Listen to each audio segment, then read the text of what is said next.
if a neighbor ever upsets you, this is what you can do. So basically, imagine if that was your black tank, this is what you could do. You could do some major damage to your neighbors. Let me go ahead and shut this off. It probably would have been much funnier if I added some food coloring into that water and shot it over my neighbor's wall. Welcome to a new video. Today I'm going to go over my favorite and my first modification on my new RV, and that's the Thetford Turbo Macerator.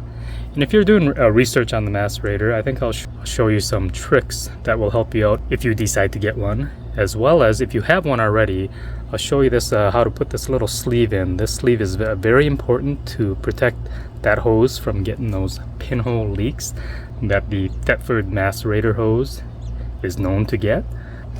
And of course I have a container here. Now this container is purely for just storing my hose nicely and organized in here. Has no other function. That way any dirt will all stay within the container instead of going all over in my wet bay. So stick around and I'll show you how I did it. Here's a close-up shot of my wet bay before I start my macerator project. What I noticed right away when I was doing a dry fit on the macerator was that my dump valves would not open. So we're gonna make some adjustments. And at the same time, what I discovered was I have a small water leak at this water filter. So I gotta take care of that. And I'm going to end up relocating that water filter. I think I'm gonna put it over on this side here. So it's not, I'm gonna try to dedicate this side to more of the macerator sewer hose. And I'm gonna mount that cargo heater a little bit higher so we just have some more space.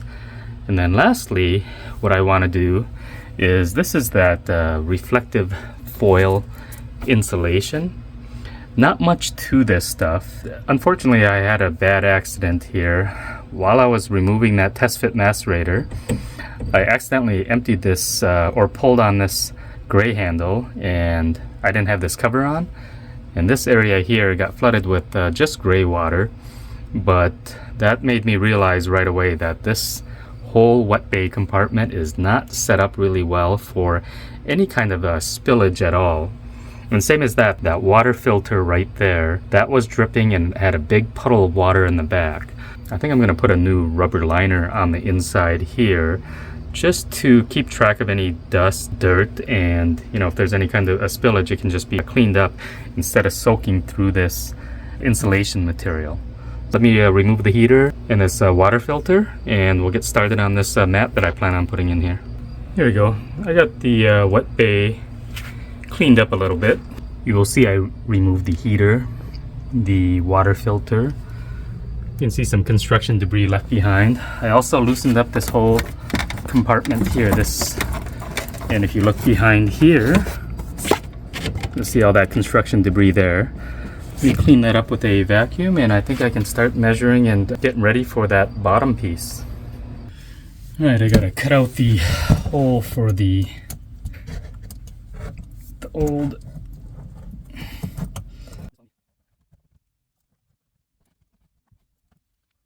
Let me clean up this edge here.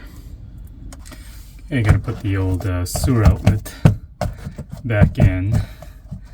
This was the hole for it. I may have to make another one once I put the macerator on. I think once I put the macerator on, there's not going to be enough clearance.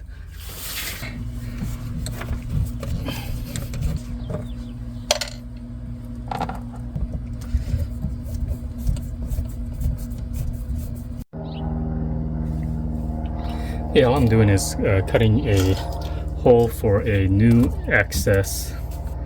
Unfortunately, I won't be able to use the old one because it's in the way. Ideally, I like this on the other side, but the floor is fluted on the other side and this will not work. So we're gonna have to put it right here. I don't have a hole saw this big, so we'll see if I can use this cutter and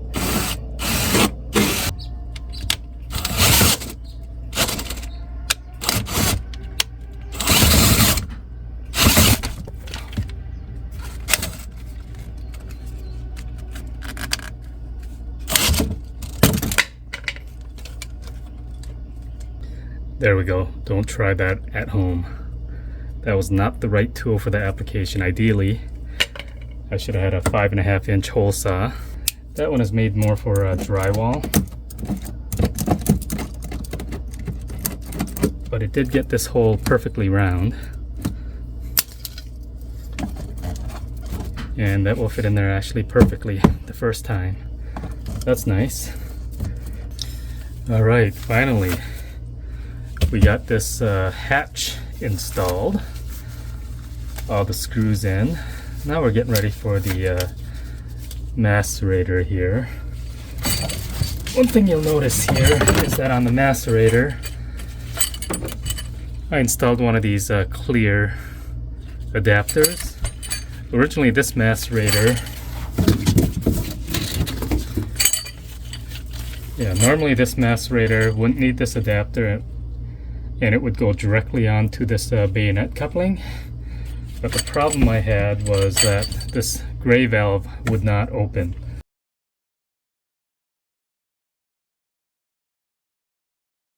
Okay, here we are unboxing the Sanicon Macerator. Now this is the turbo model 400S, and you need to make sure that it's the turbo model. They do have a 300, 400, 500, 600, and 700.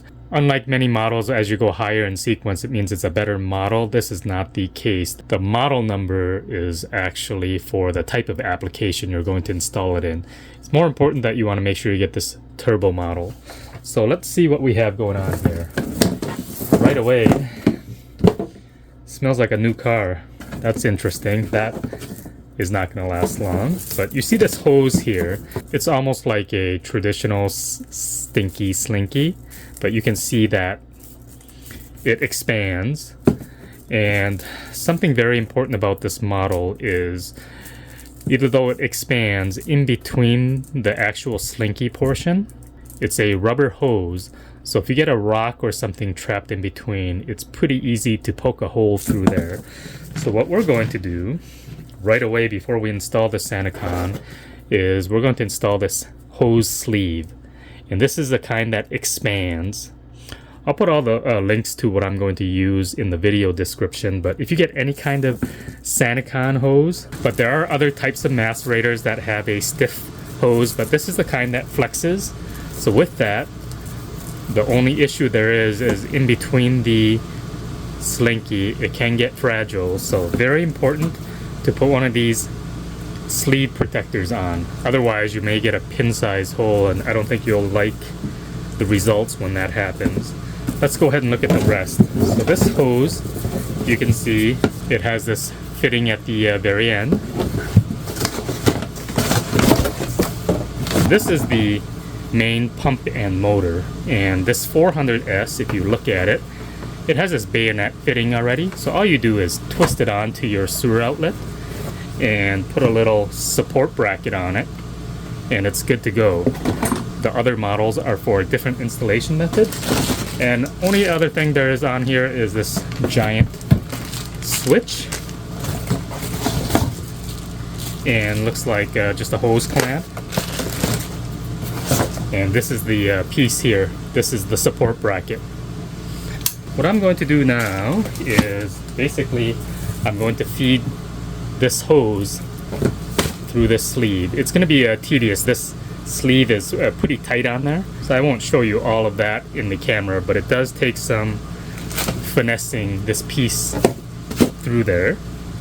And when I'm done, I'll circle back and I'll show you how I connect this actual sleeve to this piece here so it doesn't slide up and down. So I'll be back. Here I'm giving you a little sample of what it takes to put the sleeve on, but it's long and tedious work. You put a little bit in and push the other side out. So slow, tedious work. If you've seen my other macerator video, I used a solid black cover, but this time around I decided to use this with the red colored pattern. Well, here's my next step. I didn't show you putting this sleeve on all the way, but I didn't trim it at all. Basically, I put all the extra slack in the sleeve here. That way when you stretch the hose, that sleeve will stretch with it. So we're going to take this, let's take this clamp off here.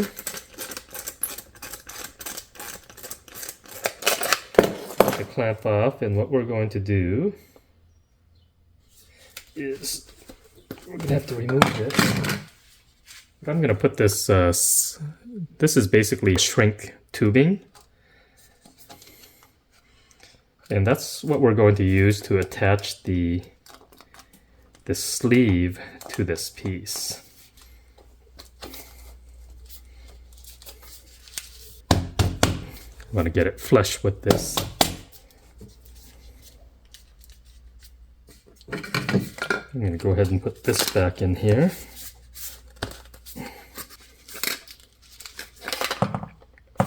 So now what we're going to do is we're going to use this heat gun and warm this up, and this will shrink over that, and this will basically attach the sleeve to that rubber piece. Let's go ahead and do this.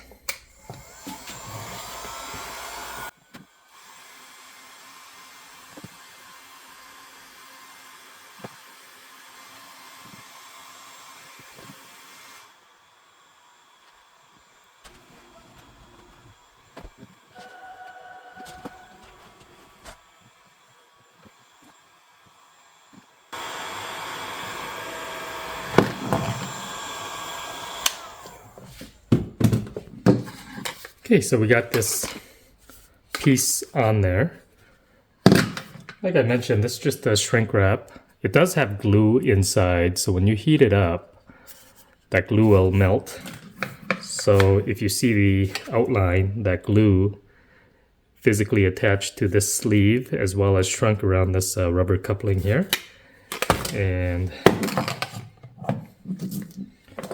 we're done with this side. Next, we'll have to attach it on the macerator side, but let me go ahead and get this sleeve.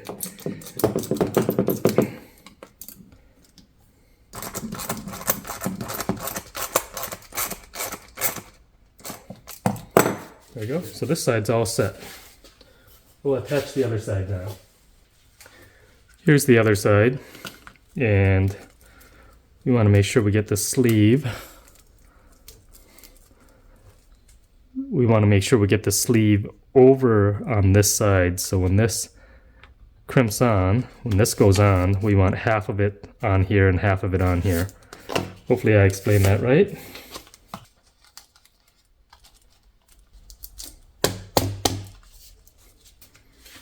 Okay, I'll get this started now.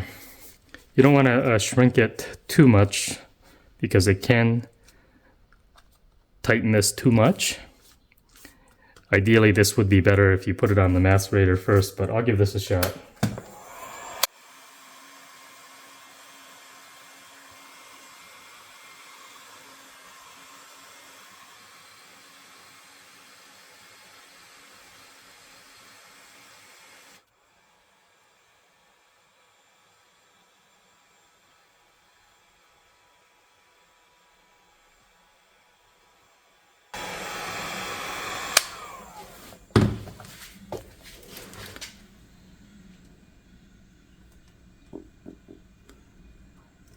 You can see it's hot, but this piece is basically glued on there, and you can see the outline of this sleeve that's here, so this sleeve can't fall off. All right, we'll get it attached to the macerator here, and we'll show you how this goes. Here is my completely finished macerator project. You can see I put a whole new liner in here, and then in the very back I used one of those foam rubber seals just to make a dam, so if water does end up making it here, it can't get past that. And the rubber liner goes all the way up. I moved the space heater up a little bit higher. I did have to put some tape on here. Looks like the manufacturer used these Wago connectors, which are really good connectors, but I probably wouldn't use those in a wet environment. The good thing with the macerator is I don't ever plan on this area being wet. So all the sewer leakage should be all contained within the macerator. I did have to put a new 5-inch hole here just because of the position of the macerator. Ideally, I would have wanted this hose over on this side, but it was really hard to explain, but this is the best practical way to install it. I also got rid of that water filter that was back in the corner. Again, not the best location for a water filter where all the sewage is. I got rid of it completely for now. I think I may end up mounting a new one here in the future, but for right now I'll just use one of those inline water filters. That water filter they had in there, that was just a little cheap one anyways. The other thing you will see is that I mounted the actual switch up here. So I mounted the switch here and ran all the wiring back through the bay directly to the battery. So now that I've actually touted how great this macerator is, my sewer system is all clean, my gray water is clean, but I'll give you a demonstration of how cool this thing is. Remember, this is actually clean water, so let me get this set up. So basically, imagine if that was your black tank, this is what you could do. You could do some major damage to your neighbors. Let me go ahead and shut this off. Remember, that was a brand new gray water on a brand new RV that hasn't been used. So that's just a quick example of how a macerator works. Now, if you actually take that big end off, it's even going to be stronger. Now, this water has a little bit of a bleach smell because I did sanitize all my fresh water system. But that is really it. Well, I hope you enjoyed that demonstration. But here's another snapshot of that macerator. So it's a little bit different. Normally this is the bayonet fitting. This is the macerator motor itself. That would go directly on the sewer, but when I had it installed originally, I couldn't pull this gray dump valve. It was bottoming out.